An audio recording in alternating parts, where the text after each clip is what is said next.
And that's why we end up cursing our fathers or mothers, or wishing them out of the way, or cursing our boss, or wishing our neighbor out of the way, because we feel that they really have our lives in their hands.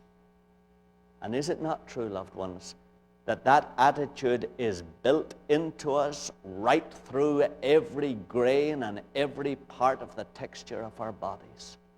Is it not true that our whole being operates that way? Is that not why when the bank account goes down, the old adrenaline pumps immediately? You don't have to tell it to pump, it just pumps. Because your whole life is oriented that way. It's utterly convinced, whatever you say in your best religious moments, it's utterly convinced that you're at the mercy of the banker, you're at the mercy of the boss, you're at the mercy of your wife, you're at the mercy of your children, you're at the mercy of your colleagues, you're at the mercy of your professors. It's because of that that your whole being is utterly dependent on what we call the world of people, the world of circumstances, the world of things, the world of the economy. You feel that's what determines your life's direction. And that is shot through you all through your being. That's what sin is. That's what sin is. See, I don't blame you if you don't think, no, that's not sin, that's just good red-blooded human nature. That's what sin is. That's where all our problems come from. That's the disease or the sickness that has to be dealt with.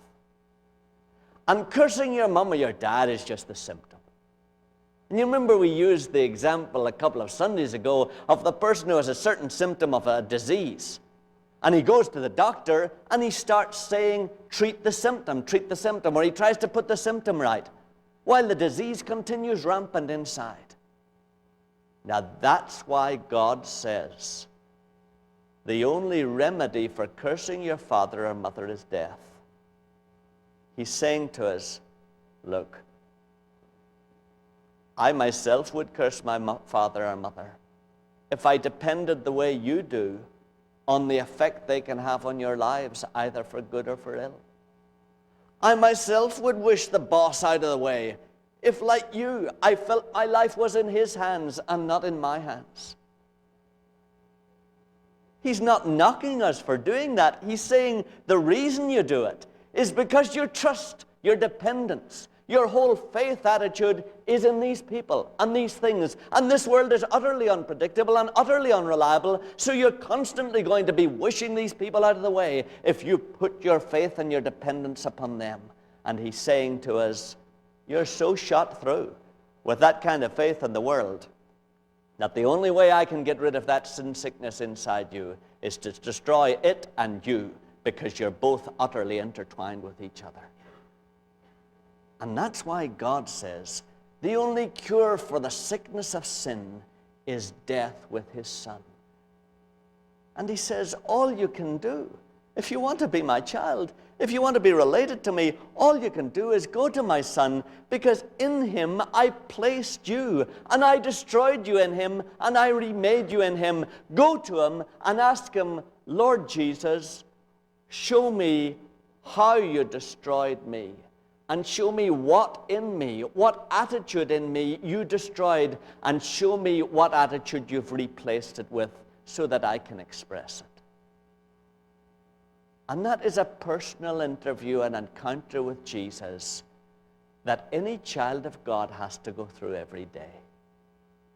It's a continuous, sensitive relationship with Jesus that believes that you were actually changed in him, and that you can experience that change by personally asking him to tell you what particular side of your nature he destroyed and how he remade it, and therefore how you're to express it.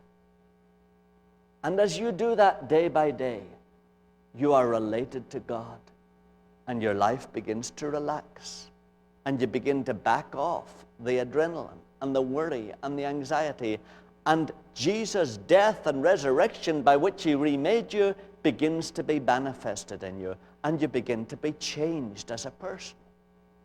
Amazing though it is, you begin to be changed. And day by day, you begin to change, and you don't understand how it comes, except that you know it is connected with the mighty work that God did in Jesus, and that it's just being manifested in you day by day.